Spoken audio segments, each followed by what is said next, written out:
शाहजहांपुर में रेप का एक अनोखा मामला सामने आया है, जहां एक बेटा अपनी मां के पास पहुंचा और अपने पिता का नाम पूछने लगा। इसके बाद महिला ने रेप के 25 साल बाद इस पूरे मामले में एफआईआर दर्ज कराई। महिला ने एफआईआर में कहा है कि उसकी जिंदगी बर्बाद हो चुकी है, पूरा परिवार बिखर चुका है। पीड़िता ने वारदात की हकीकत को सामने लाने के लिए डीएनए टेस्ट कराने की भी गुहार लगाई। दरअसल शाहजहांपुर में 25 साल बाद कोर्ट के आदेश पर थाने में रेप की एफआईआर दर्ज की गई है। महिला ने आरोप लगाया है कि 12 साल की उम्र में 2 सगे भाइयों ने उसके साथ रेप की वारदात को अंजाम दिया था। यही नहीं, आरोपियों ने शिकायत करने पर जान से मारने की धमकी भी दी थी। पीड़िता ने सिर्फ 13 साल की उम्र में बेटे को जन्म दिया। बदनामी का डर था तो बच्चे को गोद दे दिया। परिवार वालों ने पीड़िता की शादी कर दी, फिर पति को इस घटना की भनक लग गई। शादी के 6 साल बाद उसने महिला से नाता तोड़ दिया। मामला आज से 25-26 साल पुराना है।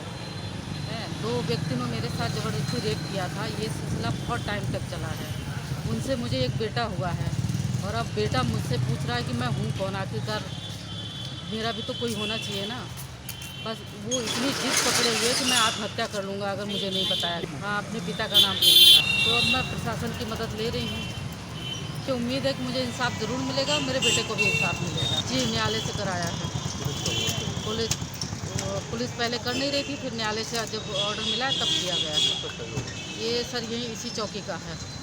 अब देखने वाली बात ये होगी कि इस पूरे मामले में क्या महिला को न्याय मिलता है या नहीं। ये प्रार्थना पत्र दिया गया है इस आशय का कि उनके साथ सन 94 में 2 व्यक्तियों द्वारा इस तरह का कृत्य किया गया, जिसके कारण उसको एक बेटा भी हुआ है और अब वो इस संबंध में कार्रवाई चाहती है। तो इसी आधार पर जो तहरीर थी उसके आधार पर माननीय न्यायालय के आदेश पर यह अभियोग पंजीकृत किया गया है और जैसे इसके तथ्य साक्ष्य के रूप में ये प्रस्तुत करेंगे, उसके आधार पर अग्रिम कार्रवाई विचारण की जाएगी। अभी पीड़िता यहाँ अभी अपने बयान के लिए उपस्थित नहीं हुई है। उपस्थित होगी तो जो डीएनए मैचिंग इत्यादि कार्रवाई नियमानुसार नहीं, चैलेंजिंग नहीं है। जो भी तथ्य इस पर प्रकाश पाएंगे, जो साक्ष्य मिलेंगे, उसके आधार पर विवेचना। ये लगभग वर्ष 1994 की बात है। 1994 में उस समय वो लड़की नाबालिग थी। उसके साथ मोहल्ले के 2 लड़कों ने बलात्कार किया, डरा धमका के लगातार साल भर 1 साल उससे बलात्कार करते रहे। उसी दौरान वो गर्भवती हो गई। 13 साल की आयु में उसने नाबालिग बच्ची ने एक पुत्र को जन्म दिया। जब उसके घर वालों को ये बात पता चली तो उन्होंने शिकायत की। काफ़ी डराया धमकाया गया। डर की वजह से वो लोग शाहजहांपुर छोड़ के रामपुर पलायन कर गए और रामपुर में उसने एक पुत्र को जन्म दिया। उस पुत्र को किसी अन्य दंपत्ति को पालन पोषण के लिए सौंप दिया गया, क्योंकि वो बच्ची उस समय अल्पायु की थी, इसलिए उसका गर्भपात करने की सलाह डॉक्टरों ने नहीं दी थी। और इसी दौरान 18 वर्ष की आयु के बाद उस लड़की की शादी उसके घर वालों ने कर दी थी।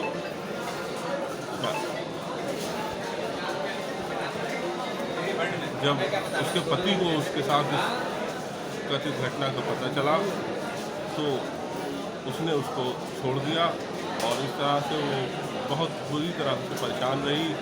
हर समाज में तिरस्कृत हो गई और लगभग 25 साल बाद उसके उस पुत्र को पता चला कि मेरी माँ जीवित है और जिस दंपत्ति ने मुझे पाला है वो मेरे माता पिता नहीं है। तो वो अपनी माँ के पास आ गया और उसने जब अपने पिता का नाम पूछा और काफ़ी परेशानी के क्षण उसके बीते, काफ़ी दबाव बना। जब पुत्र ने बनाया तो बेचारी मजबूरन लोक लाज त्याग की और उसने कार्रवाई की। लगभग 7-8 महीने की अथक प्रयास के बाद उसका एफआईआर दर्ज हो चुकी। इस प्रकरण में एसपी सिटी साहब का बहुत सहयोग रहा। इंस्पेक्टर अशोक पाल साहब, इंस्पेक्टर सदर बाजार ने काफ़ी सहयोग किया, परंतु माननीय न्यायालय के आदेश से इसमें 156(3) के तहत एफआईआर के आदेश हुआ। अब ये तो अभी एक प्रक्रिया है, इसमें प्रकरण अभी शुरू हुआ है। इसमें तमाम बातें हैं। ये घटना सारा सदर बाजार क्षेत्र की थी, ईदगाह के पास। उस समय वो ईदगाह के पास रहती थी लड़की, थाना सदर बाजार क्षेत्र में। इसमें FIR दर्ज कराने में बहुत प्रयास करना पड़े, क्योंकि लगभग 25 साल पुरानी घटना थी। उन व्यक्तियों का पता लगाना बहुत मुश्किल था, परंतु किसी प्रकार से मोहल्ले में पुराने लोगों से संपर्क करके उसको सारी जानकारी हो सकी। आरोपी दोनों सगे भाई हैं। डरा धमकाकर नाबालिग बच्ची के साथ लगातार यौन शोषण करते रहे, जिनके अत्यंत जघन्य अपराध समाज के लिए काफ़ी शर्मनाक स्थिति है।